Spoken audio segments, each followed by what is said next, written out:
Polisi menangkap pedangdut Saipul Jamil dan asistennya yang tengah berkendara di jalur bus Transjakarta dan Mogot Jelambar, Jakarta Barat. Mobil Saipul Jamil tiba-tiba diberhentikan petugas polisi dan petugas pun langsung memborgol Saipul. Tak terima ditangkap, mantan suami Dewi Persik ini mengamuk hingga sempat menjadi tontonan warga.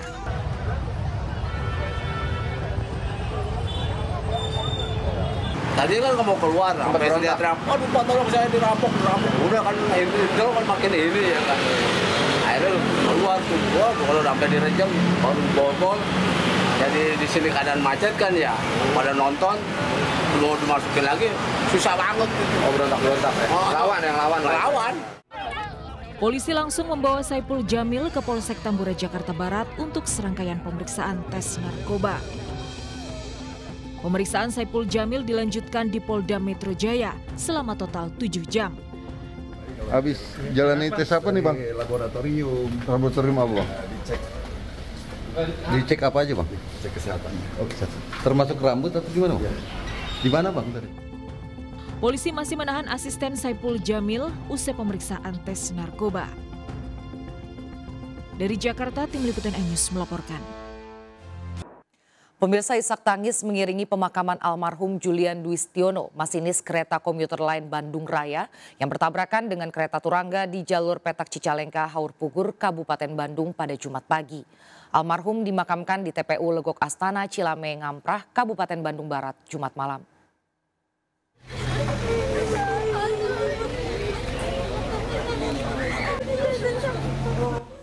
Kedatangan jenazah Julian Dwi Setiono, masinis kereta komuter lain Bandung Raya atau Baraya di rumah duka disambut isak tangis istri dan sanak keluarga almarhum. Jenazah almarhum diserahkan oleh pihak PT KAI Jumat malam untuk dimakamkan. Sejumlah rekan kerja almarhum ikut mengantarkan jenazah ke rumah duka di perumahan Bukit Permata, Cilame, Kabupaten Bandung Barat. Dalam kesehariannya, almarhum Julian Dwi Setiono dikenal sebagai pribadi yang baik dan berjiwa sosial tinggi. Menantu ibu seperti apa sih Bu? Baik banget, baik banget, soleh, baik, mantu paling baik. Biasanya kita sering ngobrol gitu itu, tapi kita kan tahu ya kalau yang kerja begitu waktu Natal sama Tahun Baru itu waktu sibuk, jadi kita nggak terlalu banyak tanya-tanya ya. Orangnya baik Pak, nyapa nggak pernah, kalaupun istilahnya kita lagi di dalam dia masuk pasti berhenti nyapa Pak, gitu minimal seperti itu. Usai disalatkan, jenazah almarhum Julian Dwi Setiono langsung dimakamkan di TPU Legok Astana, Desa Cilame, Kecamatan Ngamprah, Kabupaten Bandung Barat. Almarhum Julian Dwi Setiono meninggal saat bertugas sebagai masinis kereta komuter lain Bandung Raya yang bertabrakan dengan kereta turangga di jalur Petak Cicalengka, Haur Pugur, Kabupaten Bandung pada Jumat pagi. Dari Kabupaten Bandung Barat, Jawa Barat, Yuwono, iNews melaporkan. Pramugara KA Turangga Andrian yang meninggal dalam tabrakan kereta di Cicalengka, Kabupaten Bandung dimakamkan pagi tadi. Keluarga melepas jenazah korban dengan duka mendalam, terlebih korban baru saja dikaruniai putra kedua yang baru berusia 17 hari.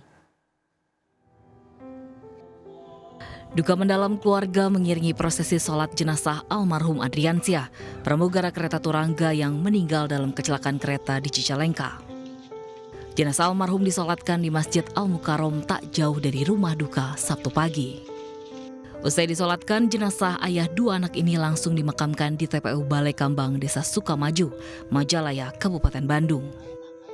Menurut keluarga, almarhum Adrian bekerja di PT KAI sejak 2020. Sempat keluar tapi kembali bekerja di PT KAI sejak 1 bulan lalu. Kemarin yang akhir itu dia terima lagi sebelum istrinya melahirkan. Baru berapa minggu ya berarti ya? Ya hampir 1 bulan lah sejak pas istrinya ngeliat itu. Informasi katanya sebelum kejadian sempat komunikasi melalui WhatsApp ke istri. Iya, sempat video call dulu, terus nge-WA. Biasanya kalau di WA itu, pulang jam berapa? Dari jam 7, jam 8. Nah, kemarin itu nggak jawab waktu, tapi dia balas, pulang jam berapa? Secepatnya Bun. Dia bilang gitu aja gitu. Sampai itu Kepergian Adrian meninggalkan duka mendalam bagi keluarga, terutama istri korban. Terlebih, korban baru saja dikaruniai putra kedua yang baru berusia 17 hari. Dari Bandung, Jawa Barat, Diki Wismara, iNews melaporkan. Pemirsa, 4 pegawai PT KAI meninggal dalam tabrakan kereta api Turangga dan kereta lokal Bandung Raya di Cicalengka, Jawa Barat. Selain masinis, asisten masinis, dan pramugara kereta, korban terakhir yang dievakuasi adalah Enjang Yudi, petugas keamanan di stasiun Cimekar. Setelah upaya evakuasi belasan jam, Enjang Yudi, petugas keamanan stasiun Cimekar yang menjadi korban tabrakan KA Turangga dan KA Baraya, akhirnya bisa dievakuasi pada Jumat petang. Enjang Yudi merupakan korban meninggal keempat atau terakhir yang dievakuasi dari lokasi kejadian. Proses evakuasi melibatkan 2 kren lantaran korban terjepit di gerbong kereta lokal Baraya. Dengan dievakuasinya korban terakhir, total korban meninggal dalam tabrakan kereta Turangga dan Baraya berjumlah 4 orang.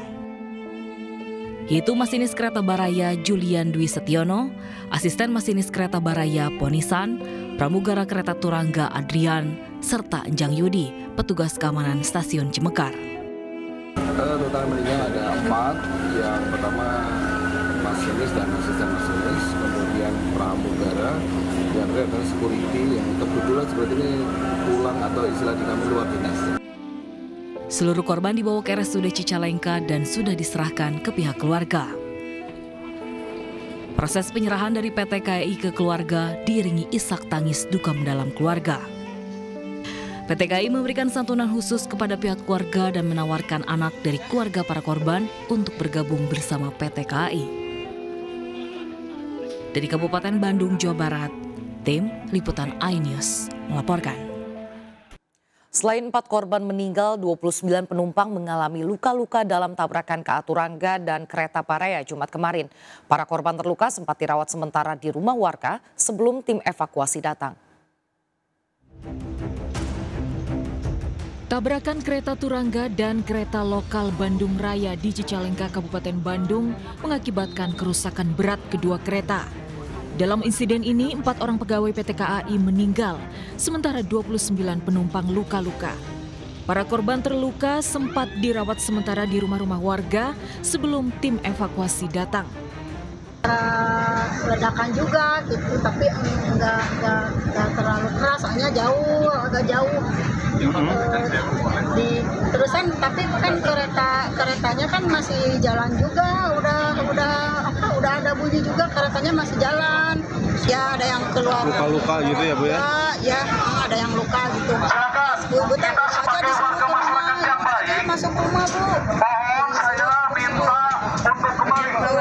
Di sini juga penuh di rumah udah ada yang masuk sekarang, mungkin ada yang waktu ibu ke sana udah ada yang ke sini juga masuk sekarang. Setelah petugas evakuasi datang ke lokasi, seluruh penumpang terluka dibawa ke RSUD Cicalengka. Menurut salah satu korban selamat, saat kejadian gerbong dalam kondisi tidak begitu penuh. Penumpang juga tidak merasakan ada gangguan apapun sebelum tabrakan terjadi. Ada ledakan nggak Pak? Pak, apakah ada ledakan? Enggak. Itu di gerbong rame atau pas lagi sepi pada Pak? Sebagian korban luka masih dirawat di RSUD Cicalengka, sementara beberapa korban luka ringan sudah diperbolehkan pulang. Dari Kabupaten Bandung, Jawa Barat, tim Liputan iNews melaporkan. Pemirsa, kereta Turangga yang bertabrakan dengan kereta komuter lain Bandung Raya berhasil dievakuasi Sabtu dini hari tadi. Usai proses evakuasi selesai dilakukan, petugas melakukan perbaikan rel agar jalur aman untuk kembali dilewati kereta. Proses evakuasi rangkaian kereta Turangga yang bertabrakan dengan komuter lain Bandung Raya di jalur petak Cicalengka Haur Pugur, Kabupaten Bandung, Sabtu dini hari selesai dilakukan. Lokomotif dan 1 unit gerbong kereta komuter lain Bandung Raya dibawa ke Dipo Stasiun Bandung. Sementara 1 unit gerbong yang rusak dan masuk ke sawah dievakuasi ke samping rel kereta karena mengalami kerusakan yang cukup berat. Evakuasi sudah selesai semua. Kita lakukan terakhir pukul 04.13 lokomotif KA lokal dan 1 kereta KA lokal berhasil dievakuasi dan persiapkan setelah semuanya diperiksa rangkaian baik-baik semua kita berangkatkan menuju stasiun Bandung. Sementara lokomotif Turangga lebih dulu dievakuasi dan dibawa ke stasiun Cicalengka. Upaya evakuasi sempat terkendala dengan kerusakan roda lokomotif dan gerbong serta hujan yang turun sejak Jumat sore. Usai proses evakuasi selesai dilakukan, petugas melakukan perbaikan rel kereta agar jalur aman untuk dilintasi kembali. Selama proses perbaikan, kereta api lokal dari stasiun Bandung hanya sampai stasiun Rancaikek, sementara kereta jarak jauh dialihkan melalui jalur utara. Dari Kabupaten Bandung, Jawa Barat, tim kontributor iNews melaporkan. Kita beralih ke informasi lain pemirsa, diduga akibat pecah ban, sebuah truk tangki bermuatan metanol cair terbakar di tol Tangerang Merak arah Jakarta. Akibat terbakarnya truk, pengguna kendaraan tidak berani melintas khawatir terjadi ledakan.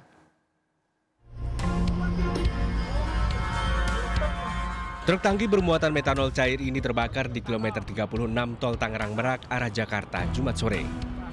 Api pertama kali muncul dari ban belakang truk tangki. Percikan api kemudian membesar hingga menyambar tangki belakang, lalu muncul semburan api pada tangki bagian tengah. Melihat api semakin membesar, sejumlah pengendara dari arah Tangerang menuju Jakarta tidak berani melintas, khawatir terjadi ledakan. Menurut petugas damkar, kebakaran ini terjadi diduga akibat truk tangki mengalami pecah ban. Gesekan roda dengan aspal menimbulkan percikan api, kemudian menyambar tangki bermuatan metanol cair yang mudah terbakar. Laporan sementara ini dari pecah ban, akhirnya kena gesekan timbullah api. Karena ini kan bahannya bahan kimia, metanol yang rentan dengan percikan api. Sempat membesar juga karena karena ini kan hawa panas, karena bahan-bahannya BBM-nya masih penuh, baru pengisian pasti akan timbul ledakan yang banyak. Supir truk tangki selamat berhasil keluar sebelum api membesar. Setelah berhasil dipadamkan, truk tangki beserta sopir dibawa ke kantor patroli Jalan Raya Induk Ciujung untuk dimintai keterangan. Dari Kabupaten Tangerang, Banten, Aimarani, iNews melaporkan. Pemirsa, untuk ke-6 kalinya artis lawas Ibra Azari ditangkap polisi dalam kasus penyalahgunaan narkoba. Hasil tes urin Ibra positif metafetamin dan amfetamin. Sebelumnya Ibra ditangkap di sebuah apartemen di kawasan Tangerang Selatan bersama artis lawas Nadia Natasha. Artis lawas Ibra Azari dan Nadia Natasha dibawa oleh anggota Satuan Narkoba Polres Metro Jakarta Barat untuk menjalani pemeriksaan kesehatan dan tes urin. Setelah 1 jam di pemeriksaan, polisi kembali membawa Ibra dan Nadia ke unit narkoba Polres Metro Jakarta Barat. Dari hasil pemeriksaan tes urin, Ibra dan Nadia dinyatakan positif mengandung zat metafetamin dan amfetamin. Dan tadi barusan kami telah melaksanakan cek kesehatan dan cek urin, bahwa hasil dari cek urin adalah positif metafetamin dan amfetamin. Sebelumnya Ibra Azari ditangkap di sebuah apartemen di kawasan Tangerang Selatan, Banten hari Rabu. Saat ditangkap, Ibra Azari berada di dalam kamar bersama dengan aktris Nadia Natasha, pemeran dalam salah satu film Warkop DKI. Saat penangkapan, polisi menyita barang bukti 1 paket sabu beserta alat hisap. Penangkapan ini merupakan ke-6 kalinya Ibra Azari terjerat kasus penyalahgunaan narkoba. Dari Jakarta, Miftahul Gani melaporkan. Pemirsa, Satuan Narkoba Polres Metro Jakarta Barat menangkap 2 orang pria yang merupakan pemasok narkoba jenis sabu untuk Ibra Azari dan artis lawas Nadia Natasha. Kedua bandar sabu ini ditangkap di sebuah kontrakan di Jakarta Timur Sabtu pagi.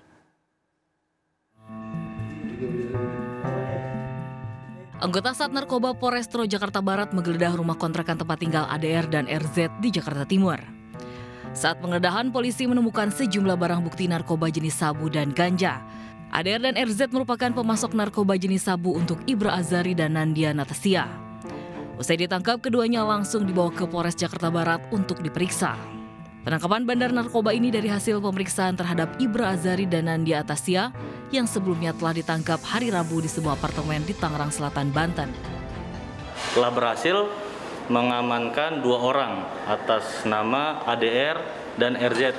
ADR dan RZ ini adalah sebagai pemasok narkoba untuk saudara IA, yaitu public figure yang ditangkap kemarin bersama seorang wanita NN. Polisi masih melakukan pengembangan lanjutan untuk mengetahui jaringan narkoba di kalangan artis. Dari Jakarta, Miftahul Gani, iNews melaporkan. Pemirsa, waspada modus ganjal ATM. Uang tabungan ratusan juta milik pensiunan PNS ludes dikuras komplotan pencuri dengan modus ganjal ATM. Pelaku mengganjal mesin ATM dengan besi berukuran kecil sebelum menukar kartu ATM korban.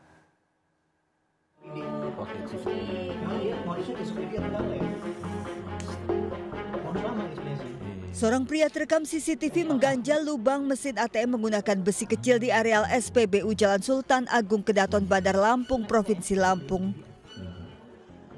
Tak lama seorang pria parubaya datang hendak mengambil uang di ATM. Kartu ATM-nya terganjal, korban panik dan didekati pelaku yang berpura-pura akan membantu, namun justru menukar kartu ATM milik korban. Sementara seorang pelaku wanita yang berada di belakang korban mengintip kode PIN ATM korban. Setelah mendapatkan kartu ATM dan kode PIN milik korban, komplotan ini pergi. Korban Mardi Sahperi, pensiunan PNS berusia 65 tahun warga Wei Halim ini baru menyadari kartu ATM-nya ditukar pelaku serta uang tabungannya 122 juta rupiah raib saat mendapat pemberitahuan melalui pesan singkat di ponsel dari pihak bank. Perempuan itulah yang ngintip-ngintip, dan laki-laki itu yang mendorong masukkan bank itu. Total kerugiannya berapa? Total kerugian saya itu 122.500.000.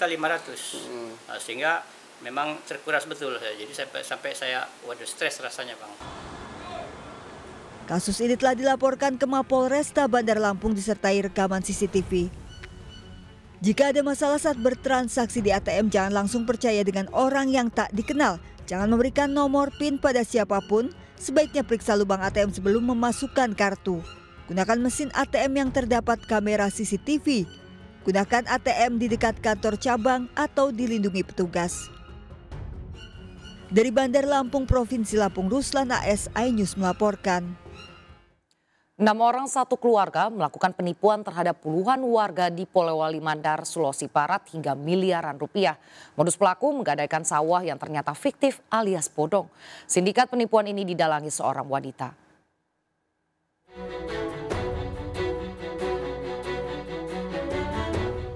Enam orang satu keluarga pelaku penipuan ditangkap tim Reskrim Polres Polewali Mandar. Sindikat penipuan investasi sawah bodong terdiri dari paman, tante, dan keponakan ini diotaki oleh seorang wanita. Beroperasi hampir setahun, sindikat ini merekrut korban untuk investasi dengan jaminan sawah. Namun sawah yang dijaminkan ternyata milik orang lain. Untuk meyakinkan korban, pelaku memalsukan akte jual beli dan sertifikat. Korban diperkirakan lebih dari 30 orang, namun baru 7 yang melapor ke polisi. Korban dijanjikan 30 karung setiap panen serta dana akan dikembalikan utuh setelah masa perjanjian berakhir 2 tahun. Dengan mengiming-imingi bahwa ada satu lokasi tanah berupa sawah, tanah itu diklaim adalah punya mereka. Nah, yang mana diinvestasikan, kemudian akan mendapatkan untung manakala nanti saat sawah itu sudah panen. Nah, sehingga korban ini tergiur dengan janji atau iming-iming tersebut, padahal tanah atau sawah tersebut adalah milik orang lain. Dari tangan pelaku disita surat akte jual beli sawah palsu dan stempel pemerintah setempat. Keenam pelaku ditahan di Mapolres dan terancam lebih dari 4 tahun penjara. Dari Polewali Mandar, Sulawesi Barat, Huzair Zainal, iNews melaporkan. Dipergoki korban, seorang pelaku curanmor ceburkan diri ke kali. Peristiwa tersebut terjadi di wilayah Komplek Podomoro Golf, Tapos, Kota Depok.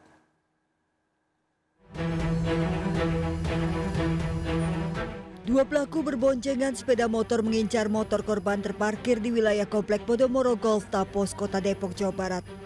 Namun aksi pelaku membobol kunci sepeda motor yang menjadi incarannya dipergoki oleh pemiliknya. Pelaku yang panik mencoba kabur, hingga akhirnya pelaku nekat terjun ke kali dan tenggelam. Sementara rekan pelaku kabur mengendarai motor. Peristiwa ini viral di media sosial, namun sejauh ini belum ada keterangan petugas keamanan ataupun polisi terkait kejadian ini. Dari Depok, Jawa Barat, Iyung Rizky, iNews melaporkan. Pemirsa, awasi teman dan lingkungan pergaulan anak Anda. Siswa SMP di Bangkalan, Madura menjadi korban perkosaan yang dilakukan dua pria pengangguran yang dikenal via TikTok. Korban dijemput pelaku sepulang sekolah dan dicekoki minuman keras. Dua pria pengangguran ini ditangkap unit Resmo Polres Bangkalan karena diduga telah memperkosa seorang siswi SMP. Sebelumnya polisi mendapat laporan keluarga korban. Peristiwa berawal saat korban DA berkenalan dengan tersangka BK melalui media sosial hingga keduanya saling tukar nomor ponsel. Korban lalu dijemput pelaku sepulang sekolah dan diajak jalan-jalan. Usai berkeliling menggunakan motor, korban diajak ke rumah kos pelaku. Disitulah korban dicekoki minuman keras hingga diperkosa pelaku BK dan juga MR yang merupakan teman kos BK. Kenalnya di TikTok, kemudian WA, janjian dijemput sepulang sekolah, diajak ke kos-kosan pelaku. Sebelum perbuatan itu dilakukan, korban diberi minuman keras terlebih dulu sampai. Polisi menyita pakaian yang dikenakan pelaku dan korban saat kejadian. Kedua pelaku dijerat KUHP dan Undang-Undang Perlindungan Anak dengan ancaman 15 tahun penjara. Mencegah kasus kekerasan seksual, orang tua diingatkan rutin memeriksa internet maupun ponsel yang digunakan anak. Dari Bangkalan, Jawa Timur, Taufik Syahrawi, iNews melaporkan. Pemirsa, banjir bandang menerjang wilayah Kabupaten Semarang, Jawa Tengah. Selain merendam ratusan rumah warga, banjir juga membuat sejumlah tiang listrik ambruk hingga menutup jalan. Belasan pengendara motor terjebak banjir bandang di Desa Duren, Kecamatan Bandungan, Kabupaten Semarang, Jawa Tengah. Kuatnya arus banjir bandang membuat pengendara kesulitan untuk menembus banjir. Banjir juga membuat sejumlah motor mogok. Banjir bandang yang melanda tiba-tiba terjadi akibat tingginya curah hujan. Selain merendam akses jalan dan ratusan rumah warga, banjir juga membuat sejumlah tiang listrik roboh hingga menutup jalan. Tiang listrik roboh sempat membuat warga sekitar khawatir karena muncul percikan api dari kabel listrik. Di sini ada apinya. Oh, ada percikannya itu ya, Pak ya.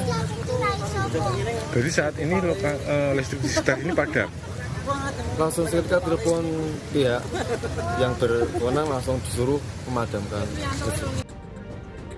Petugas damkar dikerahkan untuk mengevakuasi tiang listrik yang roboh dan menutup jalan, serta membersihkan lumpur yang mengotori jalanan.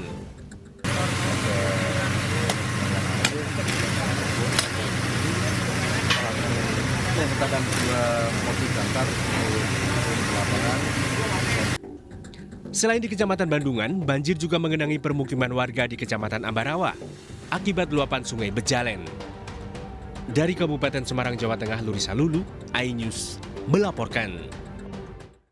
Pemirsa, Gunung Merapi di perbatasan Yogyakarta dan Jawa Tengah kembali aktif dan memuntahkan guguran awan panas. Semburan awan panas terjadi 2 kali dengan jarak sejauh 1.800 meter ke arah hulu Kali Bebeng. Sejak Kamis petang, Gunung Merapi kembali menunjukkan peningkatan aktivitas vulkanik. Dari rekaman kamera pemantau Balai Penyelidikan dan Pengembangan Teknologi Kebencanaan Geologi Yogyakarta, Gunung Merapi menyemburkan guguran awan panas. Setidaknya terjadi 2 kali lontaran awan panas. Pertama pada pukul 18.18 waktu Indonesia Barat dengan jarak luncur menjauh 1.800 meter ke arah hulu barat daya Kali Bebeng. Kedua terjadi pada pukul 20.47 waktu Indonesia Barat dengan jarak luncur sejauh 1.600 meter. Warga di wilayah lereng Gunung Merapi diimbau tetap siaga saat potensi semburan awan panas yang dapat kembali terjadi sewaktu-waktu. Hingga kini Gunung Merapi masih ditetapkan pada level 3 siaga. Pemirsa, sebuah granat nanas aktif dan ratusan peluru berbagai ukuran ditemukan di sebuah rumah kontrakan di Depok, Jawa Barat. Ratusan peluru tersimpan di dalam karung dan dikubur di dalam tanah. Tim Gegana Korps Brimob Polri melakukan sterilisasi penemuan granat di dalam rumah warga di wilayah Sukmajaya, Kota Depok, Jawa Barat. Dari hasil sterilisasi ditemukan sebuah granat nanas aktif dan 500 butir peluru dalam berbagai ukuran dan jenis. Temuan granat aktif dan ratusan peluru tersebut berawal saat seorang warga menggali lubang septic tank di bagian dapur rumah sebuah rumah kontrakan. Granat dan peluru ditemukan di dalam karung dan tertimbun tanah di kedalaman 1 meter. Warga pun melaporkan temuan tersebut ke kepolisian. Seluruh temuan granat dan ratusan peluru tersebut dibawa ke Makobrimob Depok untuk diledakkan. Polisi masih menyelidiki asal muasal granat dan peluru tersebut. Saya awal ketemunya itu 1 granat mas longsong peluru yang kosong itu sekitar 20-an. Ya, yang lain kan saya karena nggak berani. Akhirnya saya manggil teman, lapor ke Pak RT. Itu ditemuinya di dalam karung atau memang sudah satuan? Udah 1 karung itu Bang. Ada 1 karung. Iya, 1 karung. Lah granatnya itu misah di luar karung. Setelah diadakan sterilisasi, diadakan dievakuasi semuanya, barang bukti tersebut sudah kami amankan, aman, kemudian akan dibawa ke Kelapa II, Jibom Kelapa II. Sana nanti jenis granatnya masih aktif, akan diledakkan di sana.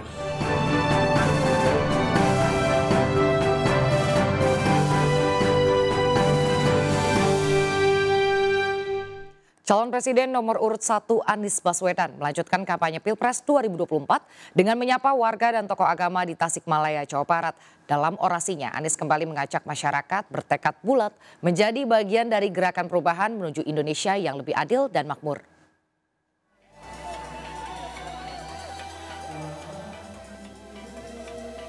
Anies Baswedan dan istri disambut antusias ribuan warga saat berkunjung ke Tasikmalaya, Jawa Barat. Capres nomor urut 1 tersebut bersilaturahmi dengan berbagai elemen masyarakat mulai dari tokoh agama, mahasiswa, relawan hingga pendukung. Dalam orasinya, Anies kembali mengajak masyarakat bertekad bulat menjadi bagian dari gerakan perubahan.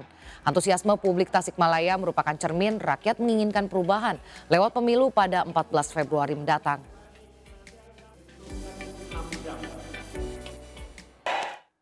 Calon Presiden nomor urut 3 Ganjar Pranowo mengkritik Badan Pengawas Pemilu atau Bawaslu yang tidak segera memberikan sanksi terhadap para pelanggar aturan kampanye. Ganjar mengingatkan tanpa ada aspek penegakan aturan main termasuk pemberian sanksi, masyarakat bisa terpancing untuk melakukan pelanggaran aturan kampanye.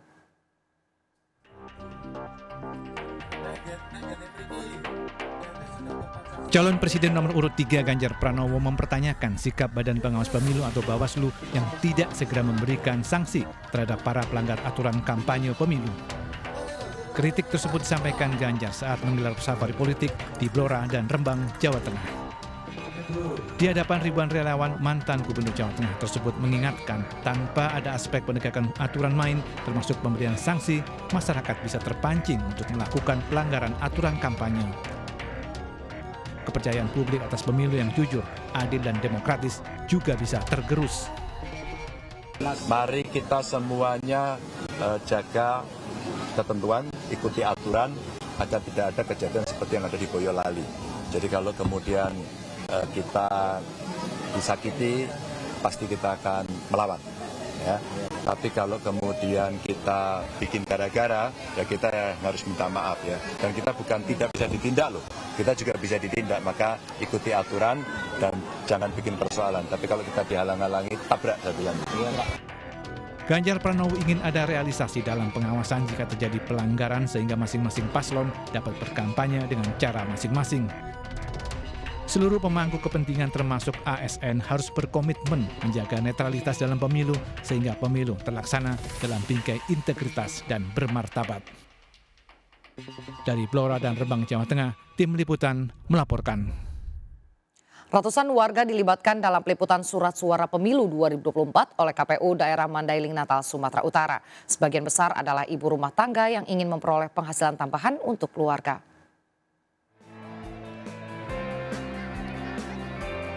KPU daerah Mandailing Natal, Sumatera Utara mulai melakukan pelipatan surat suara pemilu 2024. Pelipatan melibatkan ratusan warga lokal, mayoritas ibu rumah tangga. Para pekerja pelipat surat suara mengaku bersyukur kembali dipekerjakan oleh KPUD. Honor sebagai pekerja lepas KPUD terbilang cukup untuk menambah penghasilan keluarga. Pelipatan surat suara yang ditarget tuntas dalam waktu seminggu. Dan terkait surat suara hanya surat suara Pilpres dan DPD yang belum diterima KPU Mandailing Natal.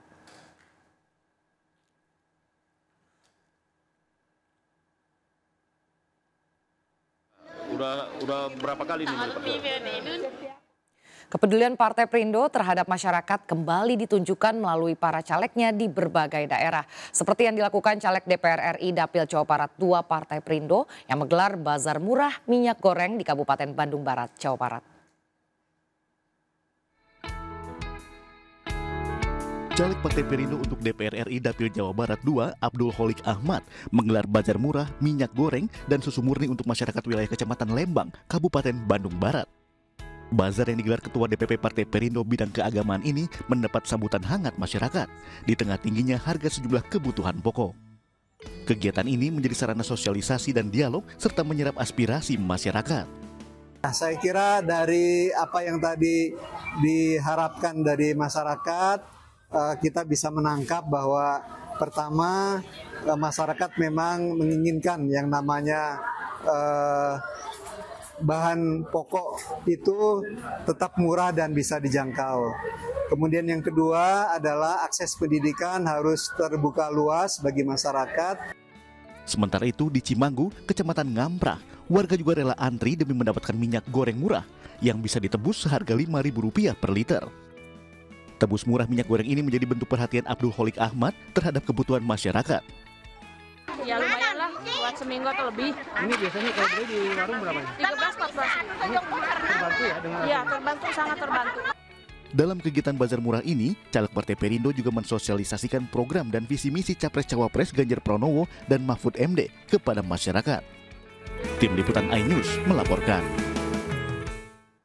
Pemirsa, Menko Polhukam Mahfud MD hadiri ibadah syukur awal tahun yang digelar Persekutuan Gereja-Gereja di Indonesia PGI di Auditorium Graha Oikumene Jakarta Pusat.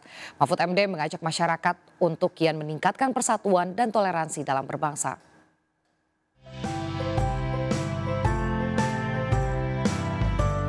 Persekutuan Gereja-Gereja di Indonesia atau PGI menggelar ibadah syukur awal tahun yang dihadiri ratusan pimpinan gereja anggota, yayasan hingga para lembaga mitra dan duta besar. Digelar di Auditorium Graha Oikumene Jakarta Pusat, ibadah ini juga dihadiri Menko Polhukam Mahfud MD yang mendampingi Eksekutif Chairman MNC Group Haritanu Sudibjo. Mahfud MD menekankan ibadah awal tahun akan menjadi momen penting bagi masyarakat untuk semakin meningkatkan persatuan serta toleransi dalam berbangsa. Ya, ini kunjungan silaturahim dan dalam rangka Natal dan Tahun Baru yang sudah berjalan dengan aman dan baik. Kalau substansi, saya ingin mengatakan tingkat kerukunan kita sebagai bangsa, tingkat persatuan kita sebagai bangsa semakin berkualitas. Jadi sambutan beliau sangat bagus bahwa kita ini negara yang berdasarkan Pancasila. Jadi agama itu penting dan tapi kita satu ya, berbeda tapi satu. Jadi Pak Mahfud menegaskan pentingnya itu tadi. PGI yang menjadi tempat persekutuan umat Kristen optimis akan menjadi ruang yang menghadirkan kedamaian serta cinta kasih di tengah perbedaan masyarakat. Dari Jakarta, Esra Ambarita, Fakih Satrio, iNews melaporkan.